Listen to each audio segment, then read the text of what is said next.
for the glory of God, changing the lives for good. Well, if you just tuned in, good morning and welcome to it. I hope you are good wherever you are listening in from, as it is 10:17 right now. As I mentioned earlier on, right, I'll be joined by Wesley Boshoff, who does people management, or rather development, which includes leadership development, team culture development, and coaching. This morning, he joins us as we are now currently live on YouTube and Facebook to chat about surrendering to God. A very fat, rich, important topic that we will be unpacking this morning. Wes, good morning. How are you doing? Good morning. I'm very good. Thank you for having me back again. Yes, I love having you back here to chat about such topics. Now, with regards to today's particular topic, as I mentioned, it's a rich, fat topic that needs to be spoken about almost, in every conversation we have as believers. Why did you pick today's topic?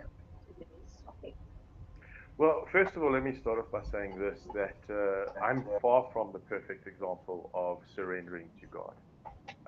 For me, this is a daily practice. This is something that I find that I have to do every day, and sometimes more than once, sometimes more than twice.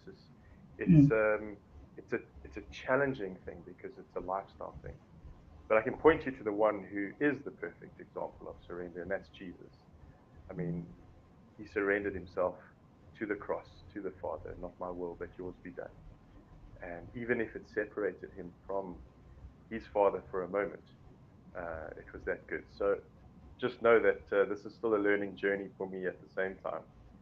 But it yeah. was something that I thought, if I'm going to learn about it, let me share my learnings with other people and let them learn with me at the same time. Um, Surrender is one of those things that when you're learning how to do it, the more you do it, the more you learn. And the more you learn about it, the more you realize you need to do it. So it's one of those Mm. things that just keep moving and keep growing with you. I love that.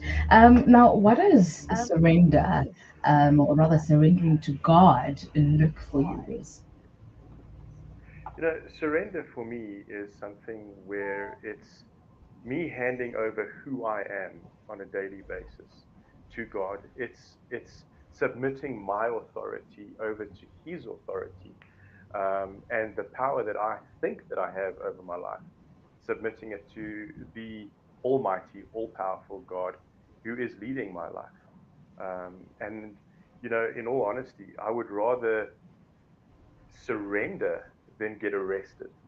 Mm. You literally, hey God, I'm giving myself up to you because I can't anymore. You know, and that's the journey that I'm traveling is one where you've got a struggle in life. Everybody's got some kind of struggle, and in the beginning of surrender, you do struggle because you've been in control of it for so long, and yet you start seeing that you're actually not in control of anything. And the quicker you learn to surrender to a God who is in control, the quicker your life will start to formulate in a better way. Sure. Now, I mean, I'm pretty sure the question on everyone's mind, especially young believers per se, if I could put it that way, how do we maintain that? Is it once surrendered, always surrendered, or should we work on it on a daily, as you previously mentioned right now? Yeah, absolutely. It's a very much a daily thing for me personally, because I've got the very bad habit of giving things over to God and knowing how busy He is. I take it back and say, God, I tell you what, let me help you out. But the bottom line is that He quickly reminds me that I've got to hand it over to Him. And it's a funny thing because, I think the reason that we battle with surrender is because we're too weak to do anything else. But Mm. that's the very reason we need to be surrendering, is because we're too weak to be doing anything else. So hand yourself over to God and make sure that it is a daily journey that you're following through on. And it becomes a lifestyle of surrender and it becomes a practice. And then it becomes a reliance. And I'm finding that the more that I surrender to God, the more I surrender to God because I need to.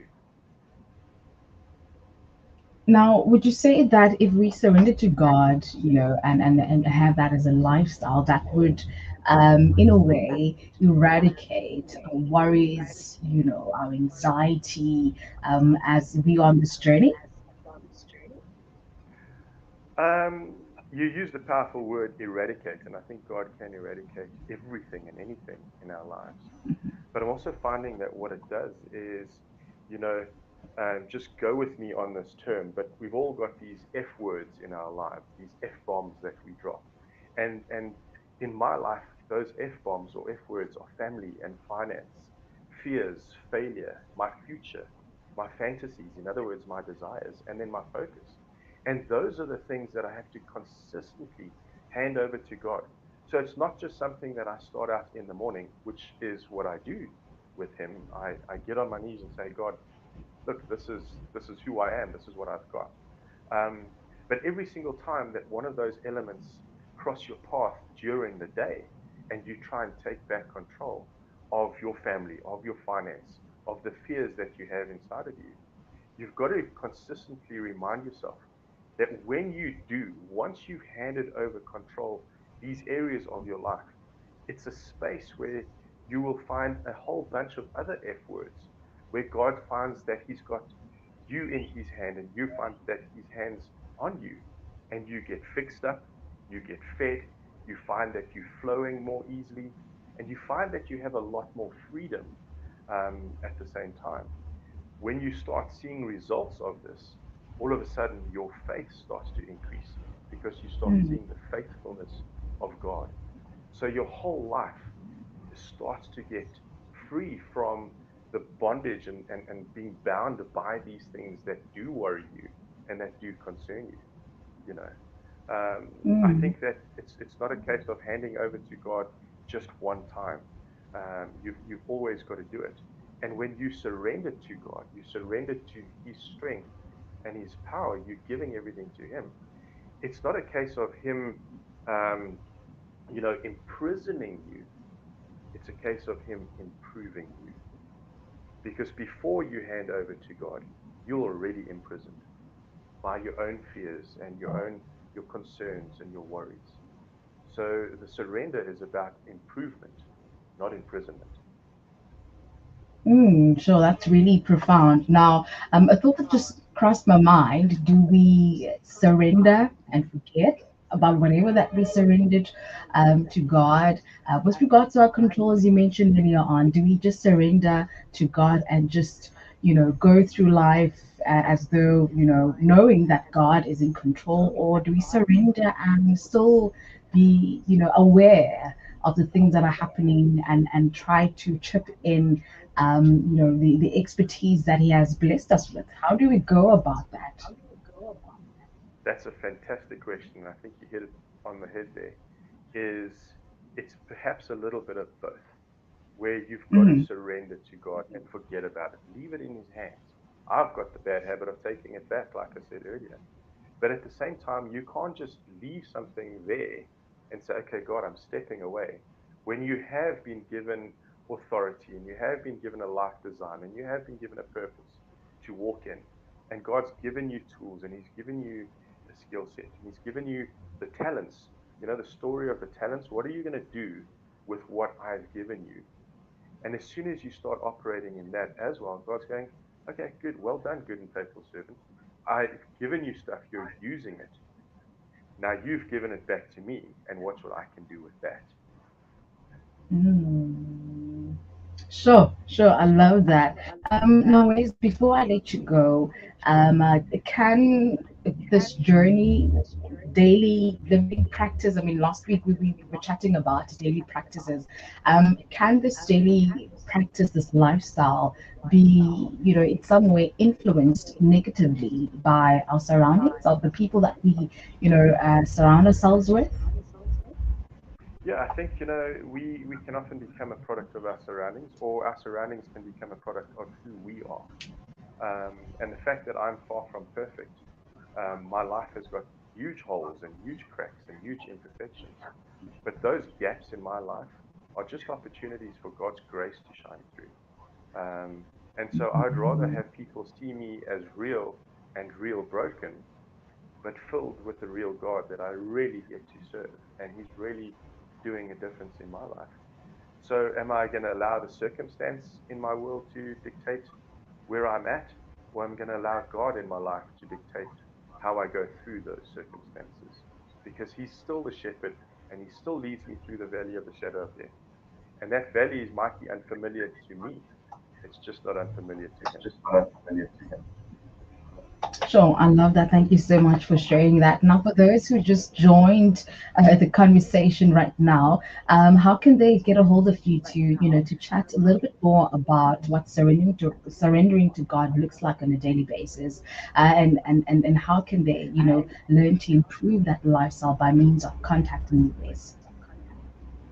Sure. Well, my mobile number is 082 850 2950. That's 082 850 2950. They're welcome to send me a WhatsApp or a call. I'm always open for discussion. And I will send them the work that I'm busy with on myself. And if they want to use that work for themselves around surrender, they're more than welcome to do that. Fantastic. And social media? Are you on Facebook, Instagram, maybe TikTok? Where can we find you in the socials? I'm trying, but just get hold of me on WhatsApp. It's instant, it's immediate. Let's have a conversation like the good old days. You know what I'm saying? Yeah. Yeah, awesome. I love that. My mom used to say old school is the best school, so we go with Oh, that when it yeah, comes to yeah, absolutely, that. absolutely. Right. Wes, thank you so much for today and all the best. And also, we definitely learned a lot from today's segment. And I cannot wait to chat to you next week. Looking forward to it. Thanks so much. Have a great one. Fantastic. All the best. Right.